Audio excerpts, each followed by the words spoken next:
Yawe nakomi tunaka Oso mwindo utande wapi yo Oso mwindo utande wapi yo Koko na biso ya kala yenani ye Yesu mwana nzambe yende mondele Adamu na Eva bangonde mindele Asantu nyoso bangonde mindele Bona nini yo Na mitunaka Nzambe nakomitunaka Yawe nakomitunaka Babukwa Nzambe tomonaka boye Basantu nyoso foto se mindele Banjelu nyoso bango se mindele Sokiza bulu foto moto moindo Injustice utande wapi yo na mama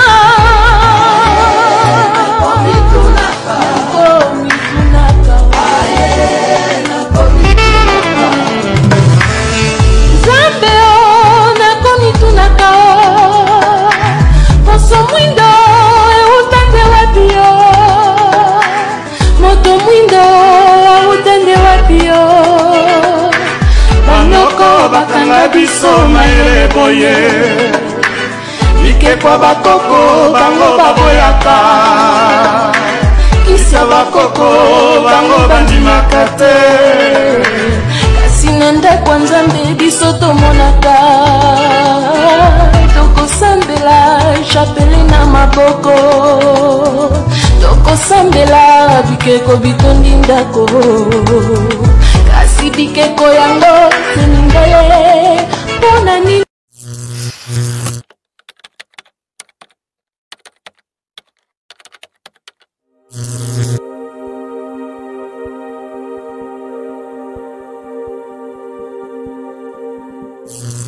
Mes frères, sœurs, bonjour, comment allez-vous? J'espère que vous allez bien, sinon en tout cas moi je suis très bien portant par la grâce de Dieu. Vous aimez ma chemise? Ouais, c'est bien, elle n'est pas du tout mal, n'est-ce pas? Merci beaucoup, c'est toujours bien de complimenter, hein. Ça ne vous coûte rien en tout cas.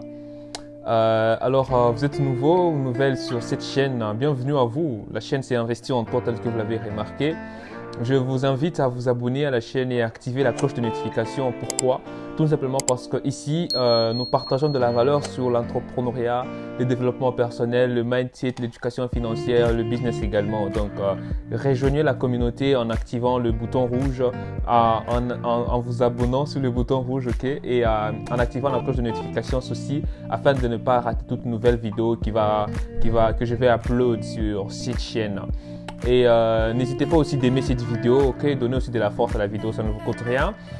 Également, vous pouvez aussi la partager à un proche, si vous trouvez que non, le contenu de cette chaîne pourra l'être utile, et bien veuillez le faire, ça ne vous coûte rien, mais ça fait toujours du bien. Alors, tel que vous l'avez remarqué sur l'affiche, aujourd'hui nous allons essayer de parler d'un peu des scènes qui se sont déroulées au Maroc et en Tunisie, les scènes des racismes.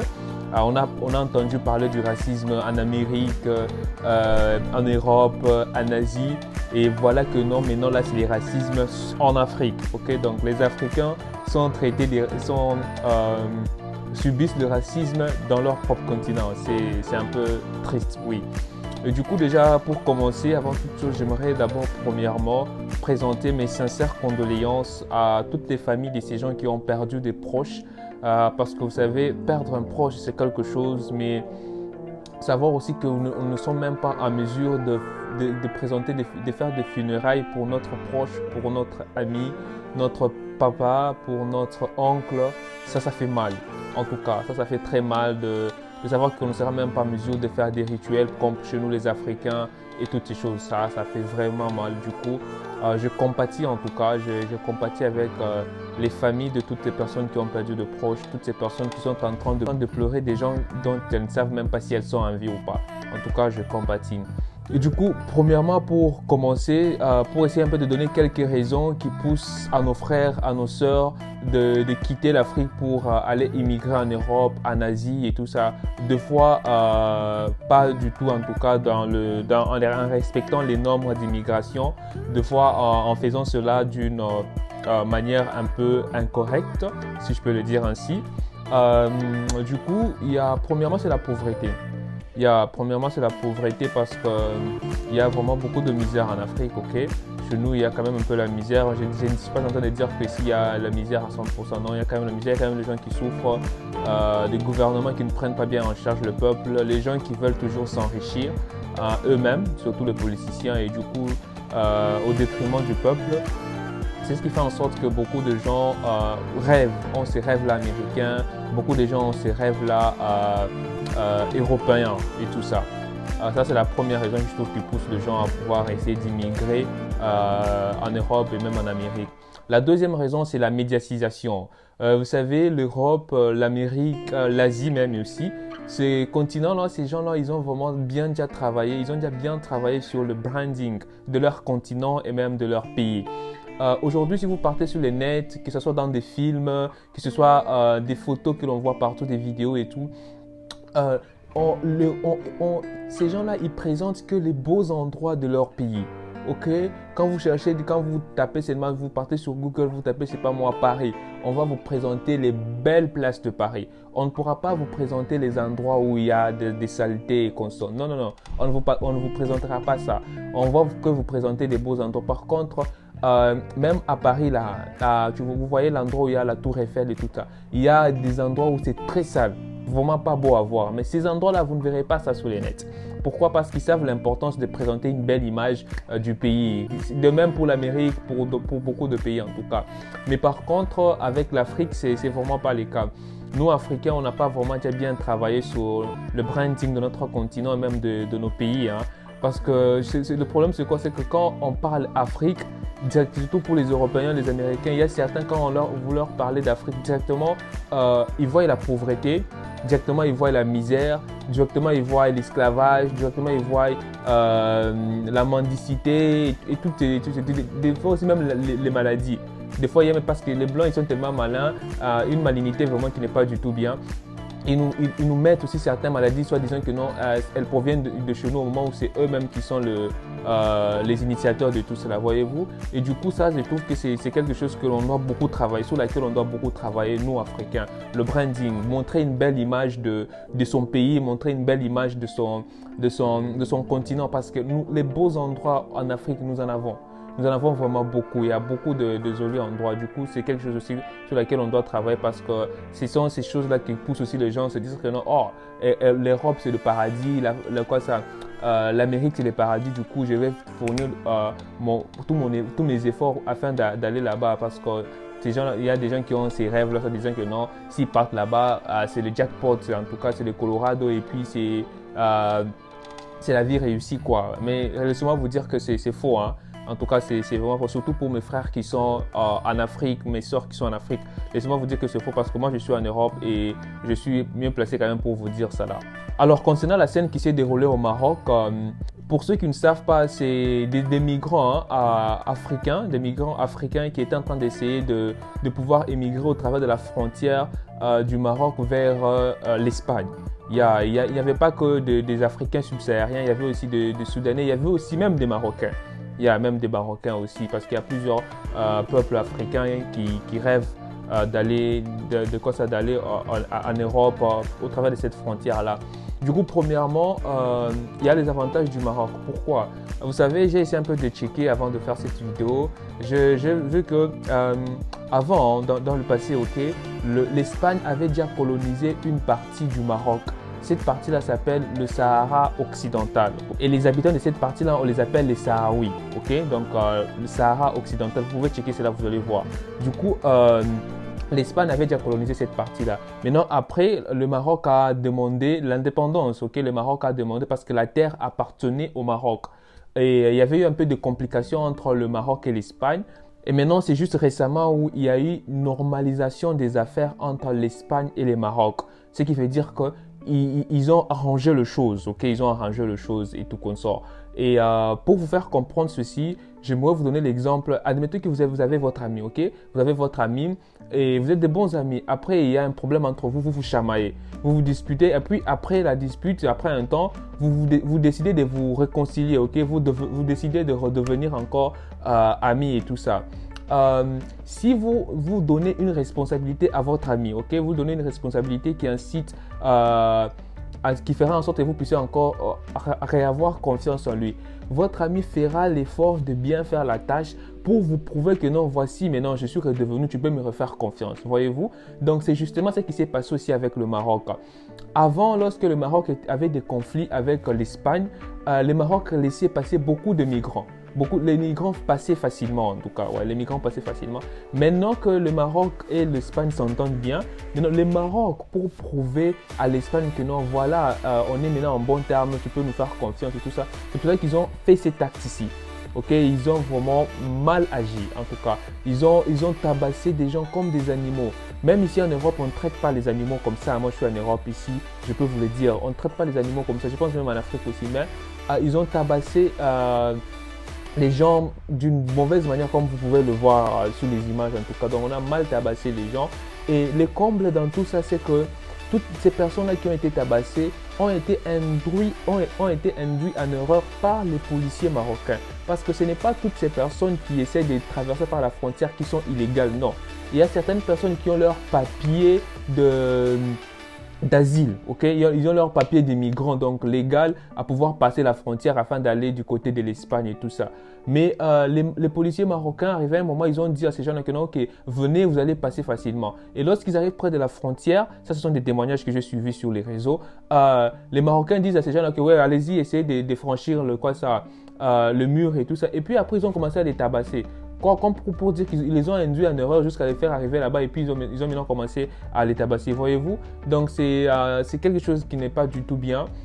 C'est vraiment quelque chose de déplorable. C'est un acte vraiment inadmissible, croyez-moi. Le président tchadien de l'Union africaine, Moussafa, il a porté plainte, ok, il a demandé une enquête afin qu'une enquête puisse mener pour voir bien, pour mettre au clair toutes ces choses-là. Pensez-vous que l'enquête suffit? Non, l'enquête ne suffit pas. En tout cas, nous devons nous lever pour essayer de dénoncer ce crime parce que c'est pas du tout bien.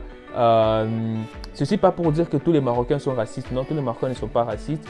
Et aussi une autre chose, ce que je dois souligner ici, c'est que le peuple marocain n'est pas vraiment l'ennemi ou bien n'est pas le genre à qui nous devons en vouloir, ok? Mais la personne la personne à laquelle nous devons plus en vouloir, c'est le roi du Maroc et même ces policiers-là qui maltraitent mal les gens. Chose qui s'est fait même dans nos pays de l'Afrique subsaharienne. Il y a certains policiers, lorsque les jeunes veulent sortir pour essayer d'exprimer leurs droits face au gouvernement présent et tout ça, il y a certains policiers aussi qui essaient d'abattre ces gens-là, même d'arriver jusqu'au point à les tuer. Voyez-vous, c'est presque la même chose que ces policiers-là marocains sont en train de faire. Du coup, ce sont plus des gens à pouvoir en vouloir parce que le roi du Maroc, il fait ces genres d'actions-là dans son avantage à lui, vu qu'il veut créer des bons liens avec ces gens-là du côté de l'Union européenne, du côté de l'OTAN et tout ça, parce qu'apparemment, certains soldats marocains sont formés de l'autre côté, ok?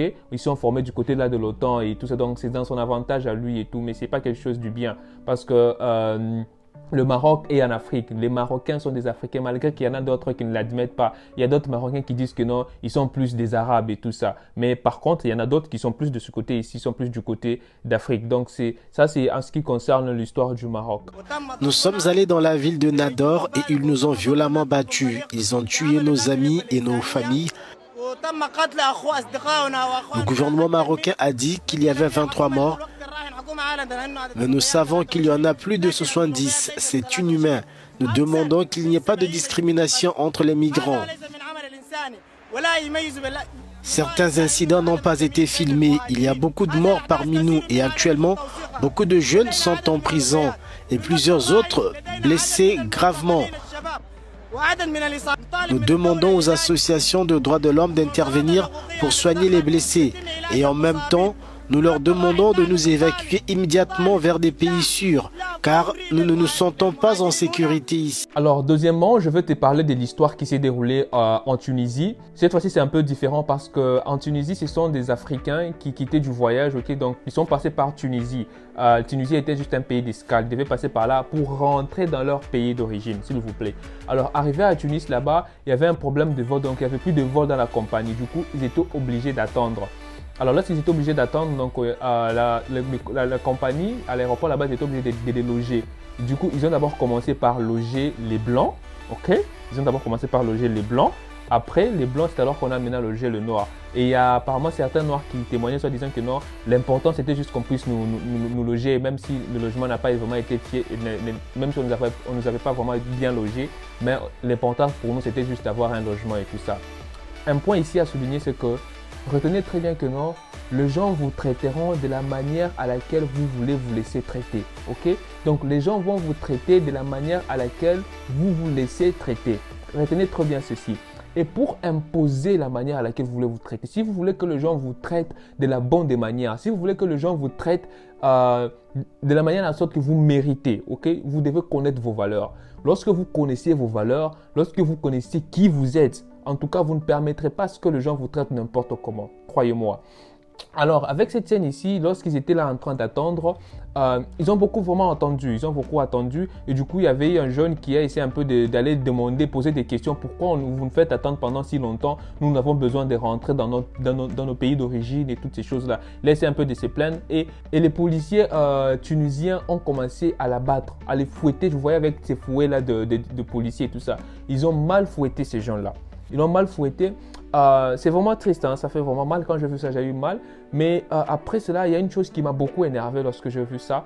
La chose qui m'a énervé, c'est que les policiers là qui étaient en train de fouetter ces jeunes, je pense, ils n'étaient pas plus de 10. Hein? Je pense qu'ils étaient 6 ou 8, des choses comme ça. Mais regardez les gens qui étaient autour de ces gens-là, les gens qui étaient en train de filmer, là, les Noirs, les Africains, ceux qui étaient aussi en train d'attendre leur vol. Ils étaient nombreux. En tout cas, je pense qu'ils étaient moins de 10. Ils étaient vraiment nombreux, malgré qu'il y avait des hommes et des femmes.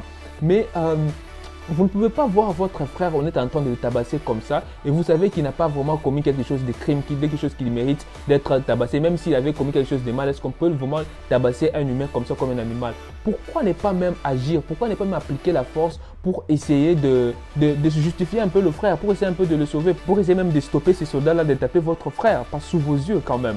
Et ça là, c'est la peur. C'est la peur qui fait en sorte que les gens ne puissent pas agir ainsi. Vous savez, je me rappelle récemment, il y avait des frères, ok? Ils étaient en train de se disputer et puis après la dispute, ils ont commencé à se battre. Au début, je pensais qu'ils étaient en train de blaguer, mais après, c'était vraiment une bagarre sérieuse. Donc, c'était vraiment en train de se battre sérieusement. Et du coup, j'ai vu ça. Au début, d'abord, j'ai eu peur parce que vraiment, ils étaient en train de se battre. Vous voyez, ce sont ces genres de bagarres où tout ce que tu vois, tu jettes sur ton frère. Tu vois une bouteille métallique, tu lui jettes, une chaise, tu lui jettes et tout ça. Du coup, j'ai pris mon courage à deux mains. Nous étions deux, on a essayé de les arrêter et puis on n'avait plus le faire.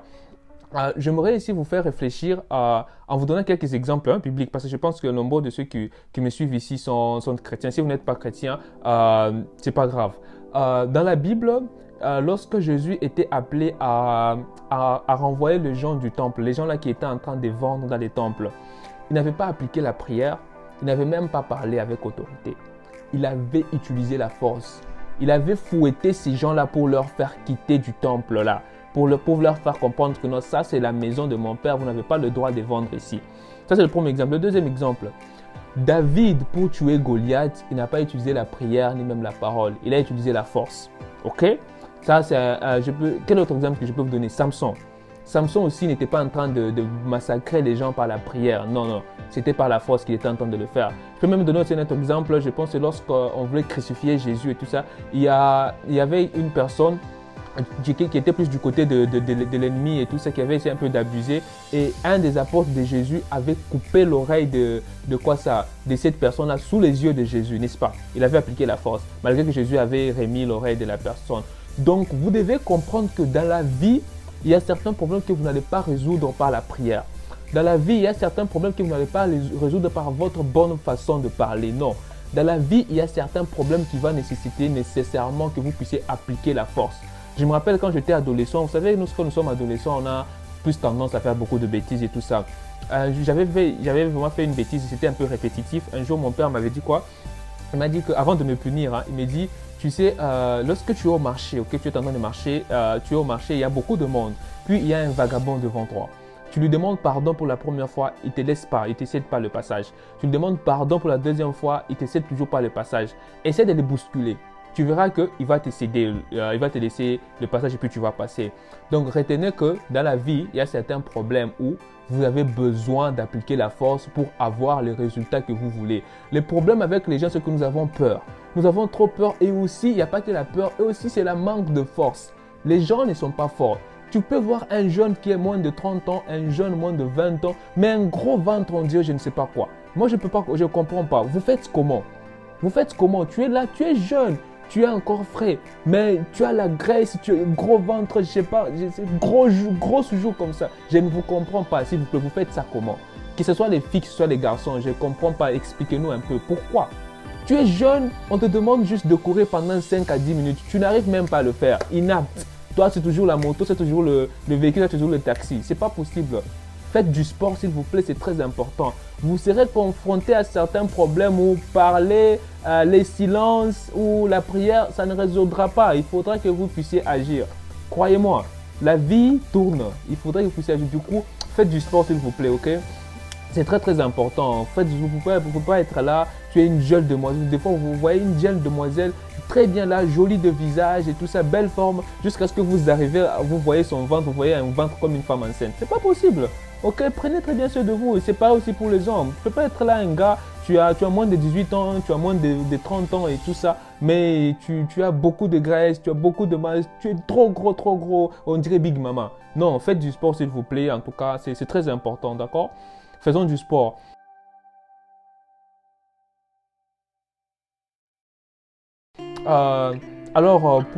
Tel que je l'ai dit dans la vidéo, ça c'était pour la solution. Alors, comment faire pour éviter le racisme? Faut-il prier pour éviter le racisme? Oui, la prière est importante. Nous devons aussi prier parce que je pense que la prière nous permettra d'avoir d'abord l'amour. D'avoir l'amour de sa patrie, l'amour de ses frères, de ses sœurs, de nous aimer. Parce que nous, Africains, on ne s'aime pas. On ne s'aime pas.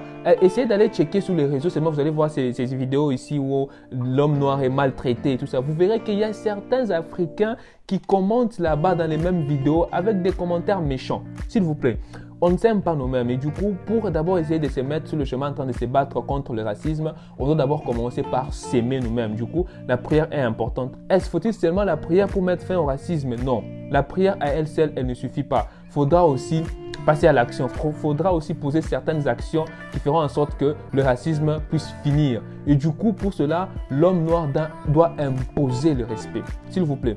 Parce que l'homme noir n'est pas respecté. Regardez comment, allez-y voir sur les vidéos comment l'homme noir est traité en Amérique, en Asie, en Europe et même maintenant sur son continent.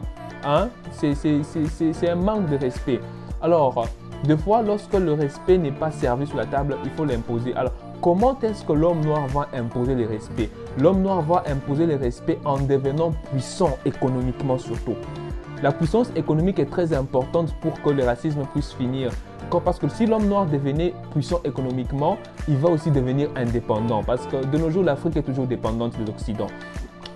L'Afrique est toujours dépendante de l'Occident. Si l'homme noir devenait puissant économiquement et dépendant, vous allez vous rendre compte que ce taux ici des racismes, ça va commencer à diminuer petit à petit. Regardez par exemple les scandales qui s'est déroulés au Maroc et en Tunisie. Normalement, dans ces genres de circonstances ici, les gens, les frères de ces gens-là qui ont été maltraités au Maroc et en Tunisie, ceux qui ont ça là, ces gens-là vont s'élever dans leur pays, ils vont boycotter le business des hommes d'affaires tunisiens et marocains. Quand ils vont boycotter ce business-là, les hommes d'affaires tunisiens et marocains vont directement contacter le gouvernement, leur contact dans le gouvernement. Et dès qu'ils contactent comme ça, le gouvernement prendra des mesures soit pour s'excuser, soit pour réparer la bêtise qui a été faite. Ça, c'est la diplomatie. C'est comme ça que normalement ça se fera. C'est pour cela que nous devons être puissants économiquement. C'est pour ça que nous devons chercher l'argent. Dès qu'on cherche l'argent, on devient puissant économiquement. On devient aussi indépendant.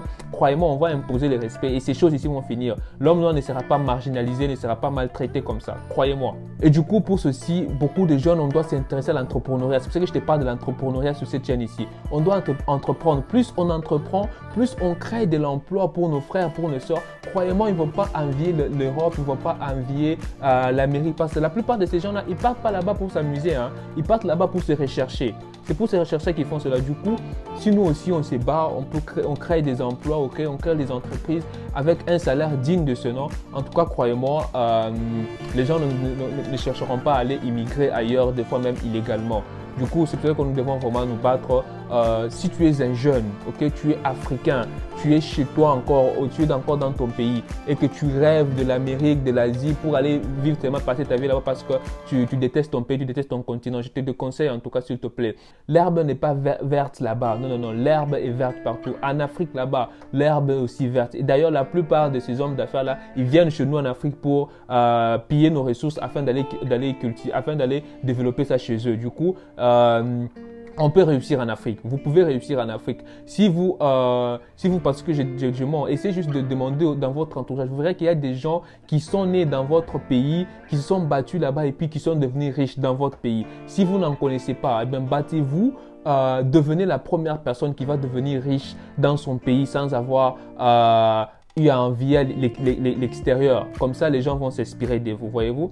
Mais si vous êtes un jeune, vous êtes là, vous avez le rêve d'aller continuer vos études à l'étranger et tout ça, je vous encourage, faites-le. Parce que des fois aussi, pour se développer dans la vie, il faut un peu voir ce que les autres font pour essayer un peu d'adapter cela à notre condition de vie, voyez-vous. Du coup, je nous encourage. Et aussi, le meilleur cadeau qu'un parent puisse offrir à son fils, c'est le voyage.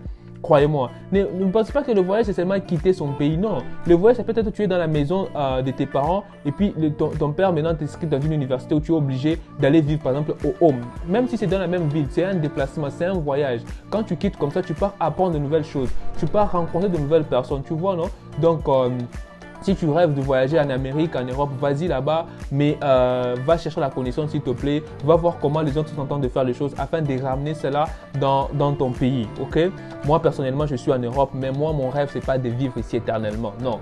Moi, je rentrerai toujours dans mon pays, dans mon pays et dans mon continent afin de développer l'Afrique. Je dois aussi contribuer au développement de l'Afrique. Du coup, je suis ici, j'ai triche les stratégies, je vois comment ces gens ici sont en train de faire les choses. Ils sont développés, oui, je ne vous mens pas. Ces gens ici sont développés. Je vois comment ils font les choses et puis après, je vais ramener cela dans mon pays. Si tu es un jeune, tu es en Europe, en Amérique ou en Asie et tout ça, et puis tu vois toutes ces choses-là. Par exemple, tu es au Maroc et en Tunisie, puis toi aussi, tu commences maintenant à vouloir te comporter en raciste. Je te déconseille de faire cela, ok? Tu es dans leur pays, ok? Du coup, la chose que tu dois faire, c'est t'intégrer. Tu dois t'intégrer là que tu es. S'il est question d'apprendre la langue, apprends la langue. S'il est question de payer les impôts, paye les impôts. S'il est question de respecter les lois, respecte les lois. Mais cela ne veut pas dire que tu dois oublier tes origines. Parce qu'il y a certains Africains, il suffit qu'ils puissent quitter l'Afrique, c'est fini. Ils oublient ses origines. Tu vois une fille qui s'habillait bien quand elle était encore dans la maison de ses parents. Elle vient en Europe, en Amérique. Elle commence maintenant à s'habiller comme les Américaines, comme les Européennes. C'est pas possible. Tu vois un jeune garçon qui était chez lui à la maison. On lui coiffait bien, il s'habillait bien, mais il suffit qu'il part en Amérique, il commence maintenant à se comporter comme les stars américaines. Il devient Lil Wayne. C'est pas possible, ok? N'oubliez pas vos origines, n'oubliez pas vos valeurs. Donc que vous êtes ailleurs, n'oubliez pas vos origines, en tout cas c'est très important, mais intégrez-vous là que vous êtes, ok? C'est très important. C'était vraiment ça ma vidéo d'aujourd'hui. J'espère que tu apprends quelque chose. J'espère que cette vidéo ici t'aide. J'aimerais vraiment savoir votre avis en commentaire. En tout cas, je nous invite à mettre quelque chose en commentaire. Donnez-moi aussi votre avis. Selon vous, qu'est-ce qu'il faut aussi faire pour mettre fin au racisme? J'aimerais vraiment, je serais content de vous lire en commentaire.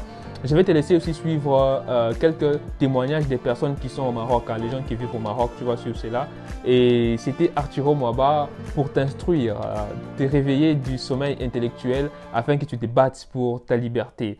Et moi, je vous donne rendez-vous à la prochaine pour une nouvelle vidéo. Surtout, n'oublie pas que tu as le droit d'échouer, tu as le droit d'être critiqué, tu as le droit de réaliser tes projets et tes rêves plus tard que les autres, plus tard qu'épreuves, tout simplement parce que tu n'es en compétition avec personne. Moi, je te dis, avançons ensemble et bluffons les gens autour de nous, pas pour leur dire, tu vois, j'ai réussi, mais pour être une source d'inspiration pour eux. Chalet Nipo. On nous traite de nègres. Bon, chez eux, dans leur ethnie, on dit Asia. On nous traite d'Asia. Et pourtant, chez nous, on les traite bien, on les respecte. Et par contre, chez nous, ce sont eux-mêmes qui ont que les plus grandes sociétés. Donc je voudrais que la communauté marocaine, le gouvernement marocain ait un penchant, une pensée vraiment positive envers les migrants qui sont ici, pour voir comment est-ce que ces personnes-là, comment est-ce que ces autorités-là peuvent nous soutenir dans notre lutte. Parce que les migrants souffrent ici. La difficulté est grande, la difficulté est énorme. À Essaïra, moi, on m'a lapidé, ils ont craché sur moi. Ici aussi, même chose. Une nuit, je partais à la maison vers 19h, il est fini ici, il est fermé. Je partais à la maison vers 19h. J'étais avec 2 filles marocaines et puis il y avait 5 Marocains aussi qui venaient. Donc, arrivé à notre niveau, ils ont laissé leurs soeurs, mais ils se sont appris à moi. Tu vois? Voilà, ils se sont appris à moi. Ils nous agressent, ils nous arrachent les sacs. Bon, on ne sait pas. Quand on est dans un pays avec un gouvernement qui joue comme ça en ciblant énormément les populations noires, subsahariennes, en situation irrégulière et avec même le vocabulaire qui va être utilisé, les migrants sont tout le temps assimilés à la prostitution, au sida, au réseau de trafic de drogue, de traite humaine. Je pense que ça, c'est le plus important, c'est le racisme institutionnel qui joue après énormément sur la population locale. Je suis sorti pour aller faire une course et j'ai vu 3 hommes, 3 Marocains. Ils m'ont attaqué avec un couteau. Ils ont pris mon téléphone et de l'argent. Kingsley s'estime chanceux de n'avoir reçu que de légers coups de couteau, mais il dénonce un racisme omniprésent. On est confronté à beaucoup de racisme au Maroc. Les gens ne nous aiment pas, nous les Noirs. Beaucoup de choses nous sont interdites. Tu ne peux pas t'asseoir à côté d'une femme, tu n'as pas le droit de lui parler. Quand tu es noir, tu ne peux pas travailler, même si tu as les qualifications, même si tu es capable de faire un boulot. Au Maroc, tu n'as pas de travail quand tu es un homme noir. Ils nous appellent des singes, alors que nous sommes des mêmes pieds d'égalité. Nous avons le même sang rouge qui coule entre nous. Et quand nous marchons, même les femmes, elles crachent. Des êtres humains comme eux, c'est vrai qu'on n'a pas la même couleur, mais on a les 2 yeux comme eux, on a le même nez, on a la bouche comme eux. Bon, voilà, c'est ce que je peux leur dire. Il ne faudrait pas qu'ils nous traitent comme des chiens, il ne faudrait pas qu'ils nous traitent comme des esclaves. Ça, c'est passé, c'est passé ça. Et que nous sommes de la même Afrique, nous n'avons qu'à comprendre ça. Des insultes comme Kerloucha, comme Aïzi, qui signifie négro, mais aussi Oussif, qui signifie esclave. Donc vraiment le racisme frontal où tu es en train de marcher dans la rue et qu'on te traite d'esclave ou de sale noir en pleine figure, je l'ai connu au Maroc. Alors bien évidemment, tous les Marocains ne sont pas comme ça, mais à un certain moment, il faut arrêter de se voiler la face et il faut reconnaître et dénoncer ce racisme anti-noir qui sévit globalement dans le Maghreb et plus généralement dans le monde arabe. Le Bénin et le Togo. Tu vois, j'ai des clients jusqu'à là-bas que je leur transfère leurs marchandises. Les Maliens, ils accueillent très bien les étrangers. Je me sens à l'aise. Bon, pourtant, nous ne sommes pas les prostituées. On est juste simplement venus se chercher aussi comme les autres. Le maghrébin type, il a une capacité à hiérarchiser l'être humain selon sa couleur de peau. Vraiment, parce que je pense que, par exemple, si on prend un blanc en fait, un Européen, qu'on le met au Maroc, forcément, il va avoir tendance à être positionné au-dessus des autres. Le Marocain va le placer au-dessus, il va se soumettre en fait, c'est vraiment le mot, il va se soumettre à lui. Alors que si on prend une personne un peu plus foncée, il va la soumettre en fait, la personne. C'est pas possible.